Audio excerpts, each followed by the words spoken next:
Welcome back. In the last lesson, we talked about validation curve, how to actually identify whether our model has been underfitting or overfitting the data based on the hyperparameters itself. And this lesson, we're going to move into learning curve. Now, the learning curve shows the validation and training score of an estimator for varying number of training samples. Now, let me just highlight this again. Learning curve shows you the validation and training score versus the number of training samples, whereas validation curve shows the validation and training scores versus varying hyperparameters. So therein lies the difference between the two.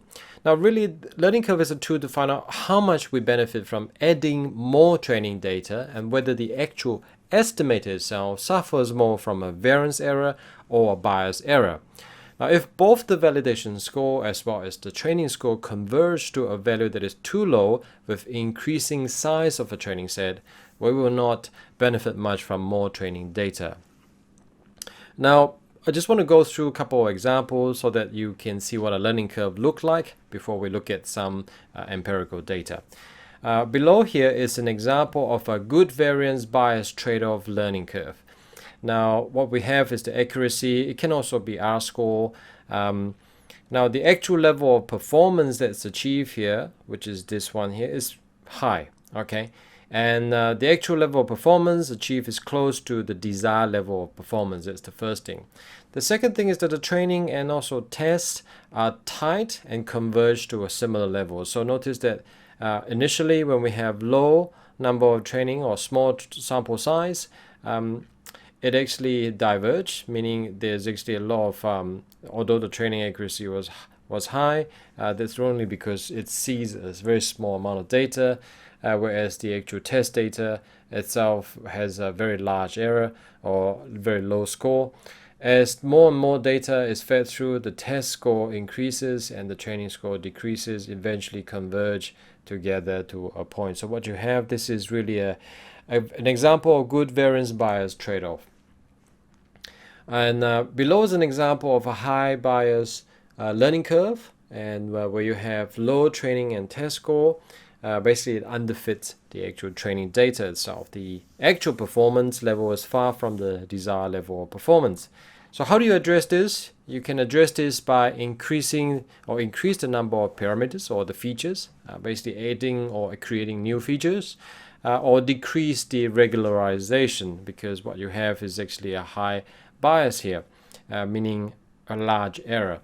So this is the desired level of performance. What you have though is that the training converged to a level substantially lower than the desired level of performance.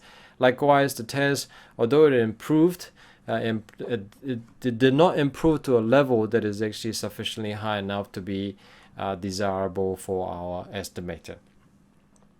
So this is an example of high bias learning curve. So let's move on to one that is an example of a high variance learning curve, where you have the training and the test level do not converge or converge slowly. The training and as well as the test level are still very far apart. This is really an example of overfitting.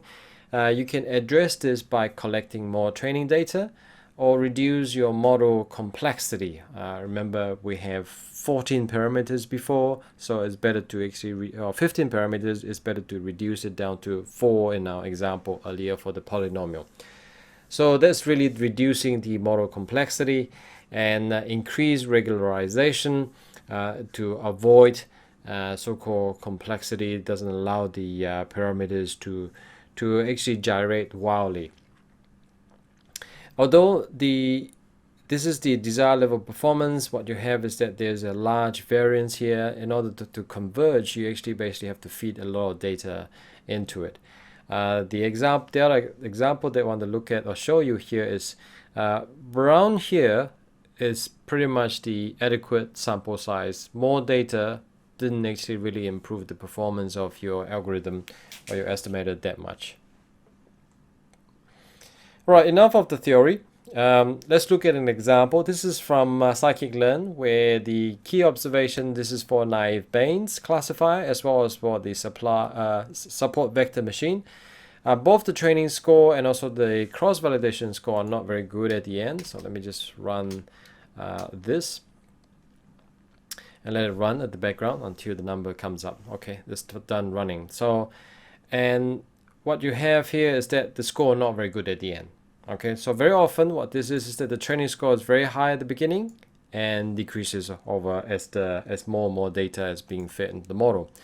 The cross-validation score start low and increases as more data is provided.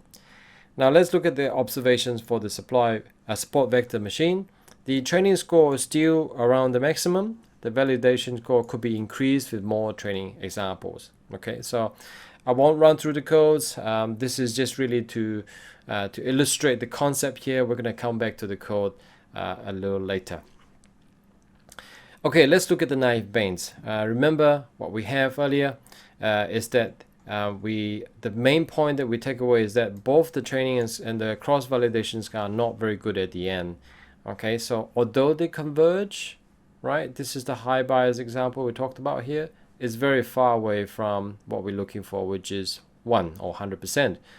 This converged to around 85% for the naive Bayes.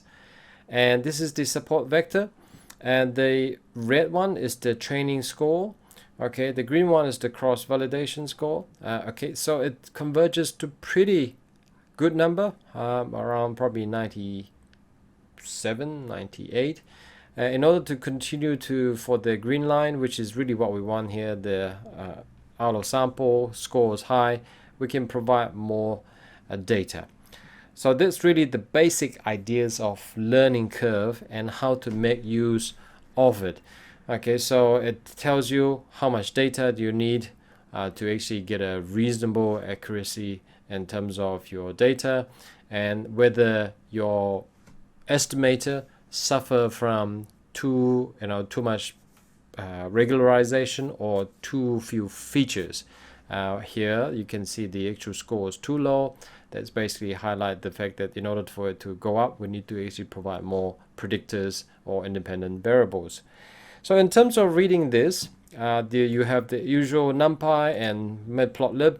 We imported the Gaussian naive Bayes, the support vector machine. We are doing this on the digits data, which is the handwriting data sets, and we are importing the learning curves and also the shuffle split. We'll cover shuffle split in the next video. This is really to plot the learning curve itself. Nothing really fancy here. It's just plotting the curve, splitting the the data into the train size, using the learning curve to extract the train size, train scores, and also the test scores. And this is calculating the mean and also standard deviation for both the train and also the test. And this is really the plotting of it. We've seen this before. And finally, this is actually running the code itself. Notice that there are two curves that's being plotted. You have the naive Bayes here, okay, which is this portion here, and this portion is actually plotting the support vector machine using the RBF kernel, which is non-linear. Right.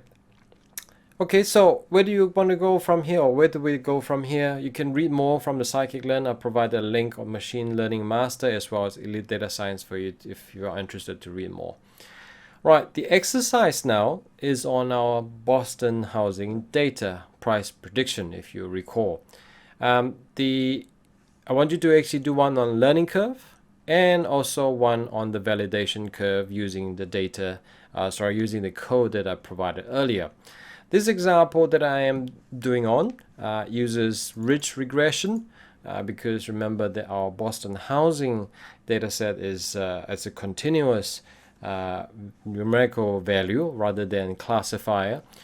So I'm using ridge as an example and as an illustrator of how to make use of the learning curve as well as the validation curve. So I'm using the ridge here. Remember, learning curve is about plotting your train and also test score versus the number of samples. So that's one.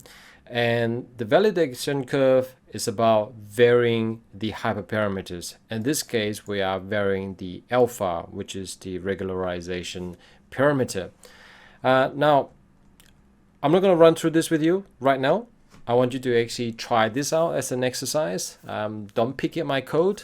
Okay, try that out on your own. It would be really beneficial. So pause the video now, and when you come back, I'm going to walk through the codes and also the actual curve with you. I'll see you in a minute. Welcome back. How did that go? I hope you at least give it an attempt and tried it out, and hopefully you actually extracted some values out of that, just playing around with the codes, and just get a feel of how the codes are written, how to plot graph, how to actually draw a band, plus or minus one standard deviation, calculate the mean of both the test score as well as the validation score, and just plot it out. And also running through, in essence, to do this, you actually have to fit your model and use the learning curve, what do you call it, the learning curve method, or the library, there's inbuilt library, which is this one here. Okay, so all right, let's study this curve and see what it's actually telling us. The first thing is, remember, this is a learning curve, and as we increase the data, around the 250 is optimal. More data only improve the performance marginally. We see the usual shape, which is the training curves. Training score starts well, and then it decreases as you feed more data. And the cross-validation score start off poorly and improved as you increase more data. Okay, and notice too that the actual band, the one standard deviation, is really wide initially and improved over time. What do you observe here? A couple of things is that the bias is really high. Around 1 is what we're aiming for. This settle at around 70%, rather R square of 70%. So which is really rather low actually. So the bias is actually quite low. So really ideally what you want to do here is actually, again, we mentioned before, reduce the regularization. That's one. 2 is to increase or add more features. So let's look at the validation curve. I also ran it already. So what do we actually see here? We can see that a small amount of regularization, roughly about 0.1, is sufficient. Okay, and if you go any more or larger in terms of penalization or higher, the smaller the alpha, it doesn't actually seem to improve the performance that much. However, as you actually, if you basically have it as a linear regression, the performance deteriorates really substantially and very, very quickly for both the training as well as validation accuracy. I hope you found it useful in terms of a walkthrough for both the validation curve as well as the learning curve. And in essence, what we talked about really is that the learning curve is plotting both your test score as also your training score versus the number of samples. Whereas the validation score is basically varying your hyperparameters and measure that against the training and also the validation score. So as you vary your hyperparameters, it obviously will have an impact on the training and also validation. It allows you to see whether your model is overfit or underfit, or via learning curve, whether you add more data will actually improve the performance of your estimator. Right, I hope you found that what we have covered really useful. And there's a lot of concept that's being covered here. I'm going to leave that with you. It'd probably be a good exercise for you to actually try it out instead on Ridge. Try it on other estimator. You can try it on Elastinet or Lasso, as we talked about. A couple of the models that we went through before, and vary the actual hyperparameters and run through both the learning curve as well as the validation curve. See what are the things that you can actually learn from that. And I'm going to leave that now. When we come back, I'm going to go into cross-validation, in particular K4 cross-validation, to expand on that concept to help you understand how cross-validation can help you to improve your model. I look forward to seeing you in the next video.